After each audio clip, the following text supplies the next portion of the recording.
complementary nature of what you were saying, Alan, you know, Mm. the river and the shore, the structure, and we need that, we need the structure. But the women's conversation was all about how can you hear us better? How can you listen to us? How can you not see us as superficial? When you might be saying, but we don't see you as superficial. We actually, I interviewed over 55 men and asked them about men over the last couple of years. And they all said very similar things, is that, you know, women are in a way more fluid like the river, the complexity, and we're the structure. And this, I think, is the synergy. And it's actually both stories are absolutely true. So it is the river with the shores, and it is also all of us in the river together. Because one of the things women do is we go and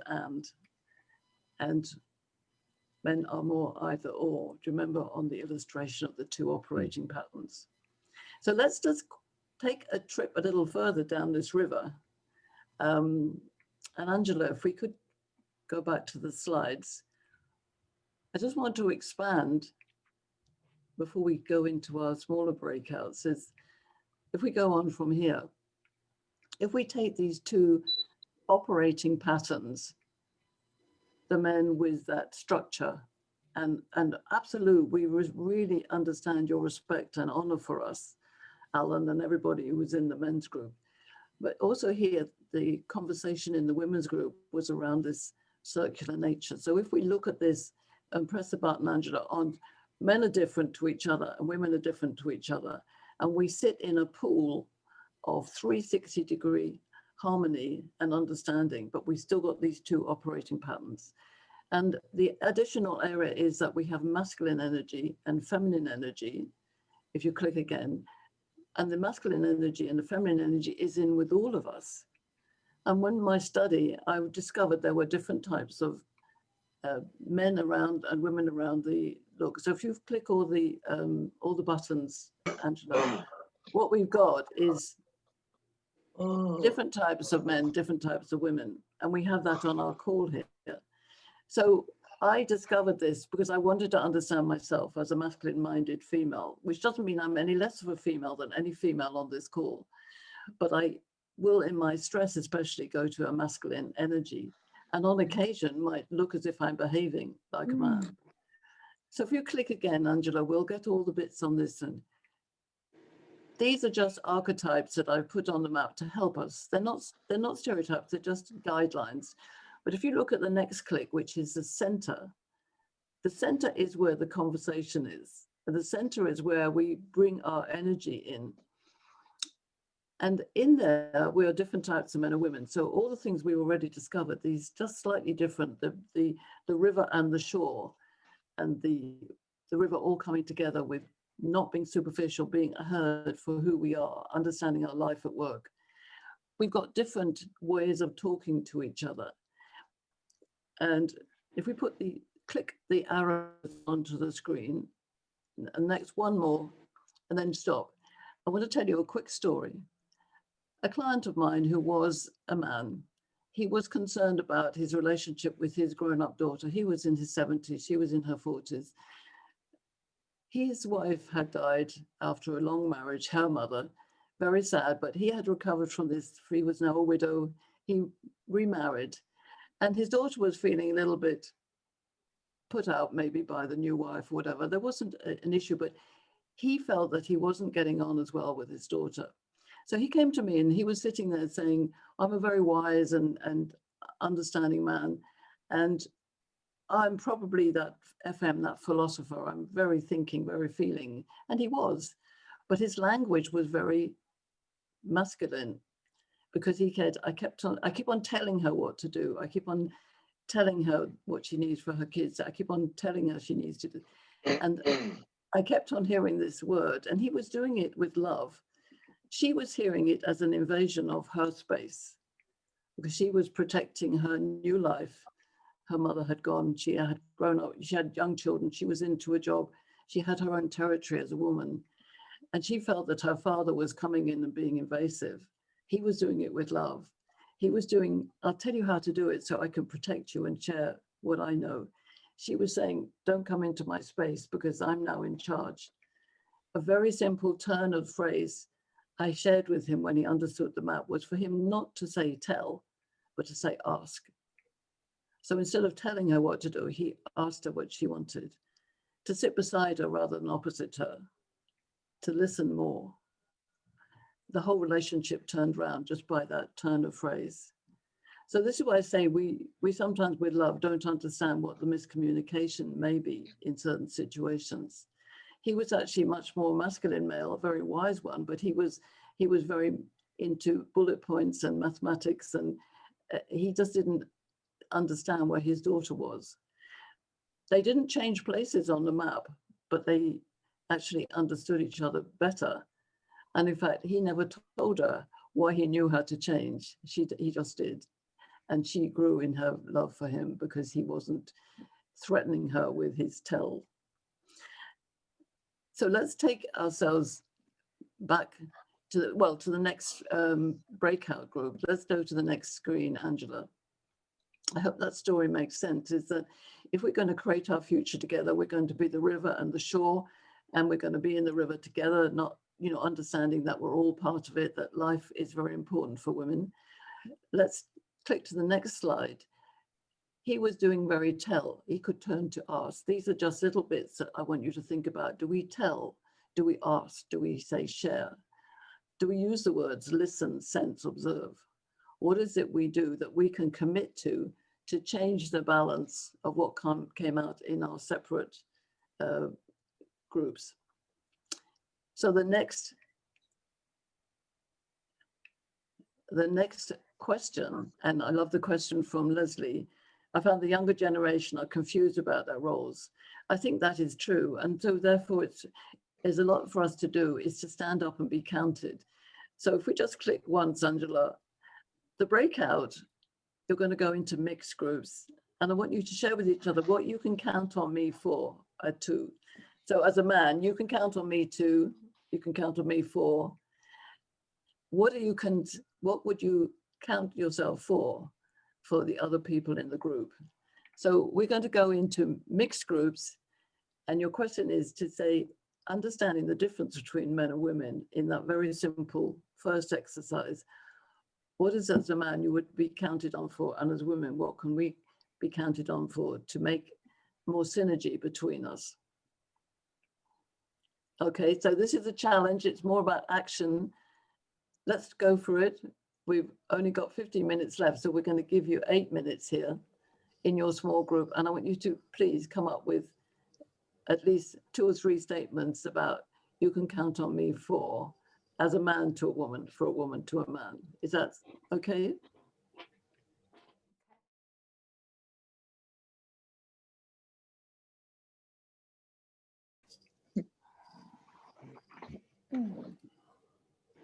Hi, Angela. Hi, Alison. Who will report back? Any volunteers?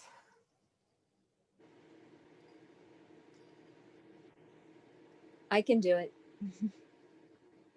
Thank you, Allison. Fantastic. So yeah, it looks like we're exploring what can you count on me for, or what can you count on me to? Yeah.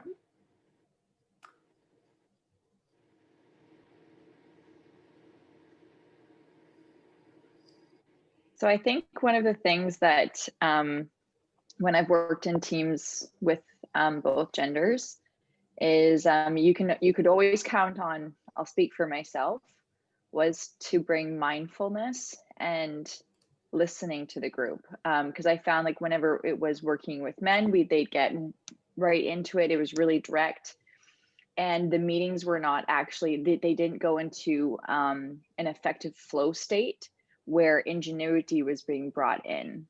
And the work that we were doing at the time actually required us to be somewhat creative. And so one of the things that I would bring was like, oh, why don't we just take a moment and set an intention for the meeting? And so we would all just kind of have a moment, and we would like connect together, and we would think about what it was that we were going to, like, what was the goal, so it just brought us back into intention.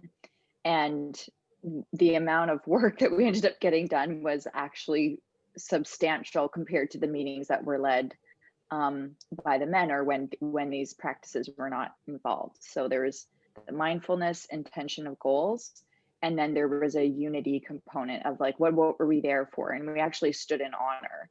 And that was one of like the exercises we did, was like we stood strong in like what we were there to achieve. And then there was a much more meaning in terms of what came out and the attitudes that we carried towards the work accomplished in that meeting. Wow. I've been working, we had an interesting discussion between Lloyd, or we talked about men and women, but I think it's more important now and more essential to discuss feminine and masculine qualities. And in that meeting, you can count on me. I think it's to play this playground, that to set intention. How do we set the intention? That is to let everyone, we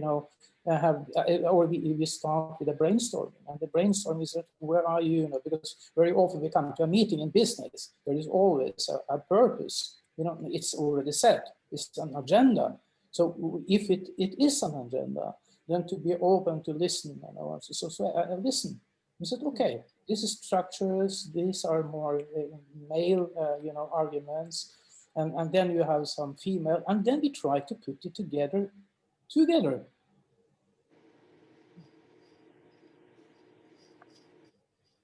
Powerful. Thanks, Knut. I love that.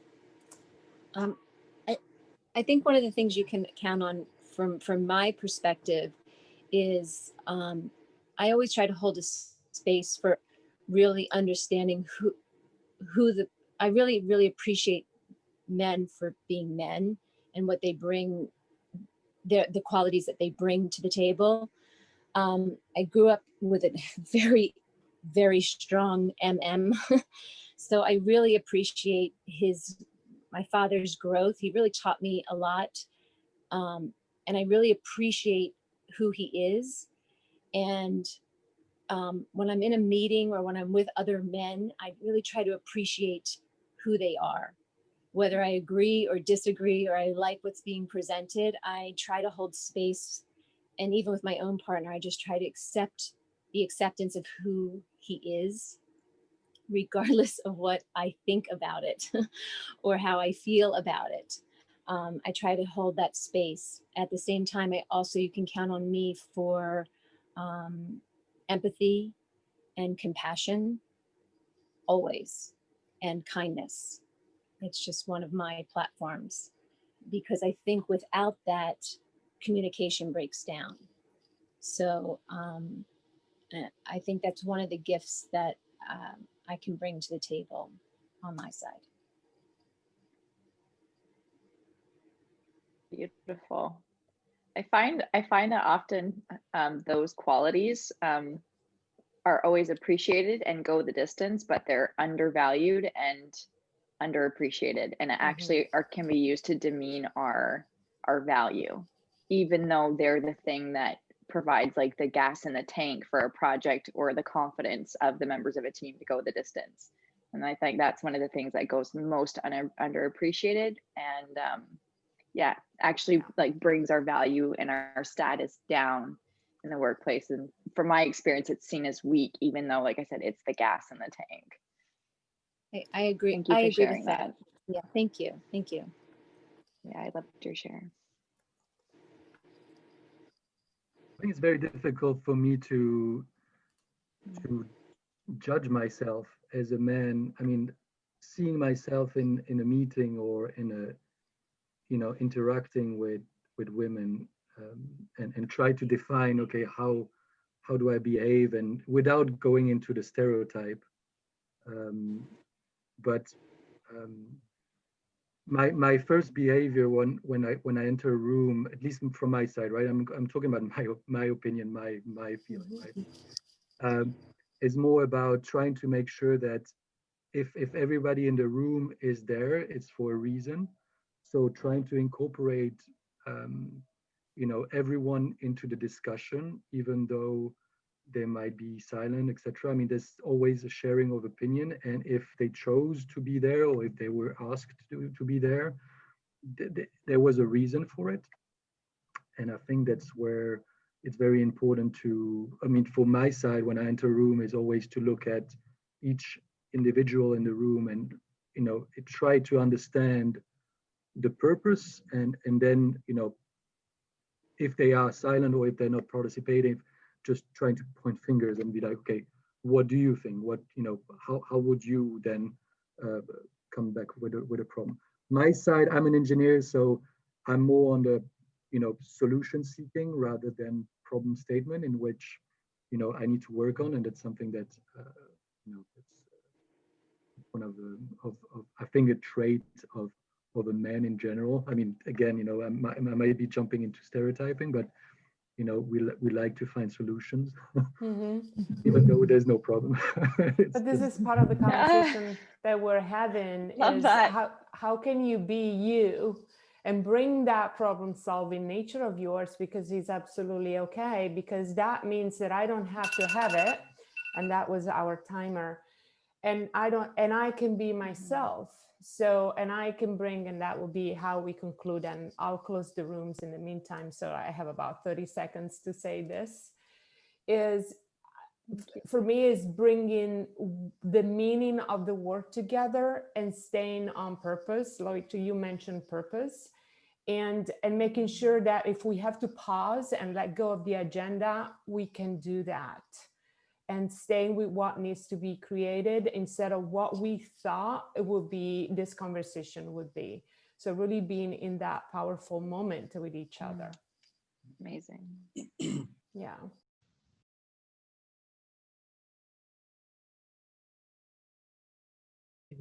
Do you? Always. Oh, no. There we are. You can count on me to not let you feel outnumbered. That's lovely. I like that. Do you consider yourself in tune with your feminine side? Yes, considering I'm an MM in the Pauline's gender dynamics map, I am actually an MM. So when Pauline frustrates me to the point where I need to get her back on track for herself, that's when I do the bullet point, the brevity, the clarity. Let's be clear. Let's start with the end and work backwards, and then we can create the beginning. And I structure her. We're back to structure. I structure her to let her be free. So it's a weird thing. It's a bit like a balloon on a string. There's a point where you will let it go to watch it float, but actually you want the joy of holding it for a while just to see where it goes. Wonderful. I do. So we can count on you for structure. Oh, absolutely. Yeah, it's one of the things that I am good at. And that's another thing that I'm not afraid to share, is the things I am good at. I'm quite happy to share the things I'm not good at too, but they're less interesting. Yeah. In your opinion? In mine. Yeah, I was gonna say, I'm sure they're quite interesting. Housework. I'm not good at housework. No, that's interesting. Yeah, No. but yeah, you see. It's interesting though that we're assigning gender stereotypes, well, not stereotypes, but gender to things that aren't necessarily gender orientated. So I know some very detail driven and direct women. Mm-hmm. So to have the shore as the masculine and the flow as the feminine, we're not even questioning that. Is that true? I know women that are very rigid and structured and need structure and feel comfortable with structure, and many men are like, come on, let's go, let's sort it, let's try, let's give it a go. So I'd revise your words to male and female rather than masculine and feminine, because the masculine and the feminine are the energies, and the male and the female biology. Yeah, which is why we can both get in the river, because as an energy we can get in the river. But as the men, we're the shore, and as the women, you're the river. So that's sort of, if you want the word stereotype, it's a hard word to have in gender dynamics. But if you want the stereotype, it starts with those. So that's where using the words becomes really careful between male and female, masculine and feminine. I want to say that you can count on me to stand beside you and support you all the way. Wow. I have to say, when we were in the last end of that session, I was starting to write things down, and I said some of them, which is about clarity and brevity. You can count on me for clarity and brevity. You can also count on me for empathy. That's something I know I'm good at. Lots of people, it's interesting, in a business environment, I'll share a little story with you. I was working with a client, and the client changed the agency they used, and that meant I had to go to this new agency to do the same work with the client. And the new agency called me in, which they hadn't to anyone else, and they said, well, we're not really sure about you, so we want to sit and have a conversation with you about why it is you do the work you do. So we talked about it, and I didn't actually, it was a woman who was doing it, and it was one-on-one, which I found a bit odd. And I didn't actually like her at the beginning. But in the end, she told me this really heartbreaking story of her life. And one of the things I'd said to her at the beginning was, people talk to me. And she didn't understand that at the beginning. She said, I don't see what difference that makes. And I said, well, that's the reason I get the work. That's the reason I work well with this company via this agency. Maybe that doesn't fit in your way of working. So after the end of this, and I was in with her for about 2 hours, so it was a huge meeting, really. Afterwards, she sort of brought herself back to herself, and I just said, what you've experienced is what I'm talking about. That's what I do. I go in and I'll listen, because that is what tells me what a client wants from me, not what's written on a bit of paper, but actually what they want to talk about. And I said, I don't know who you are. You don't know me that well, but you've shared with me some really powerful things about yourself. And that's what I do. So that changed straight away. I was on the books, and I got quite a lot of work with them. So empathy for me also means listening. Having said that, I talk most, so I'm going to zip for now. Okay, then I will share also that what you can count on me for is that I see you, and I will do my best in listening to you. I will do my best to hear you. Listening, I think, can be easy enough once you've learned how to, but really hearing what they're trying to say takes a little bit more empathy and connectivity as well. So do we still have any time? Yesterday, I went and got some new glasses, and the lady who took care of me, so we're still on lockdown here in Manila, huh? So we've been on, this is the longest lockdown, 9 months. Wow. And she just started opening up about being a single mom and taking care of her 3 kids, all while she was checking my eyes. I'm like, I got out of there, looked at my husband, and I said, you see, they just tell me things. Yeah, I'm like that as well. Middle goes somebody crying on your shoulder. Yeah, totally. I think probably most of us in this group are, huh? Yeah, empaths. I think for me, you can count on me for love. I was going to say that. Yes. I have this passion that as a human race, we are all connected. My philosophy is, I don't care how short you are, tall you are, fat, thin, black, white, gay, straight, whatever, male, female, old, young. You're a human being first. Therefore, by default, I love you. And that's where I start everything from. Nice. I like it. Beautiful. So who hasn't added to the list, and who would like to do the feedback? Well, Kate, maybe you can do it. No, us women have to have a voice. I was going to say, Kate, really has been writing lots of things. Have you been capturing it all, Kate? Only because lifelong training, and I am absorbing. I'm very kinesthetic as well, but I'm quite happy for you to do it, Jill. You can count on me supporting you. Bravo. Can you just remind me what your one was at the beginning? Because that was the one thing I didn't write down. That I will stand up beside you and support you all the way. Yeah, support is a big thing, isn't it? I love it. Definitely. You know, just together, we're in this together. There's only one world. We've got big challenges, but I will stand beside you and support you all the way. Oh, So- just to hear that, huh? I know, it's powerful, Just isn't to it? hear that, it's just so wonderful. Yeah. So the community I look after is called Collaboration Global, and the essence is together we're stronger. Yes. And it is everything that you've said. It's support, it's love, it's empathy, it's listening, it's powerful listening, it's all of those things. And I think if we had that in the world. Yeah. Hi there. Thank you, Angela, for bringing us all back. And we're getting close to the hour. But did you all have great conversations in your groups? Yes. Beautiful. A free flow conversation. What was good though, I think what was lovely is each person had a very specific thing that they could be counted on, or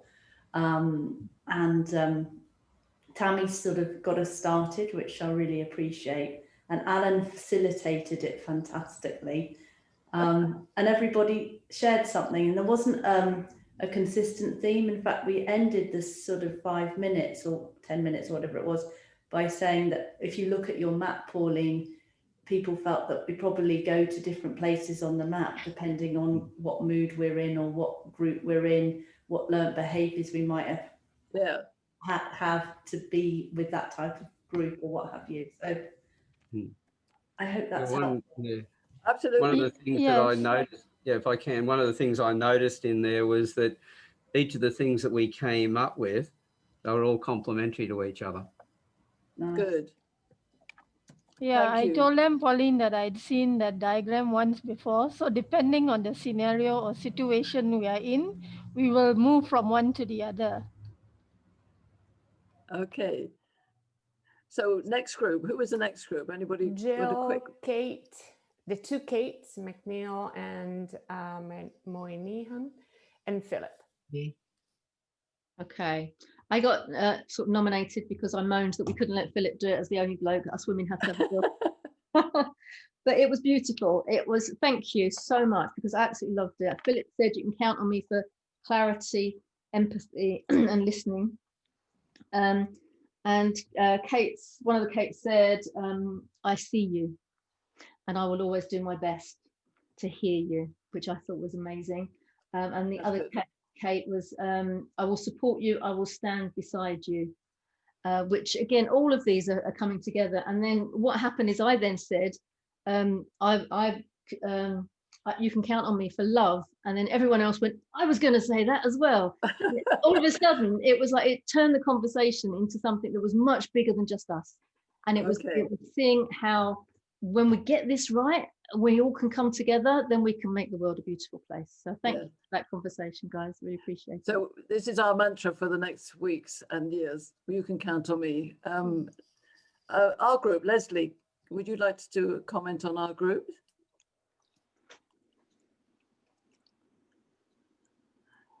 We had a conversation where a lot came up about counting on each other to listen and to be present, and for empathy and understanding, and for magical conversations. I forget what Gerald said. What did he say? What did Gerald say is his count on him for? I think he said that everybody had different philosophies, but we were all flowing in the same way. He was quieter. He was outnumbered by 3 of us, unfortunately. He's gone. Yes, he's left. I would have checked with him. Okay, that's fine, Leslie. What was the next group? Who was the next group? We have one left, and it was my group with Alison, Hannah, Newt, and Lloyd. And Alison graciously took notes. Yes. Hi, it was lovely. It was great.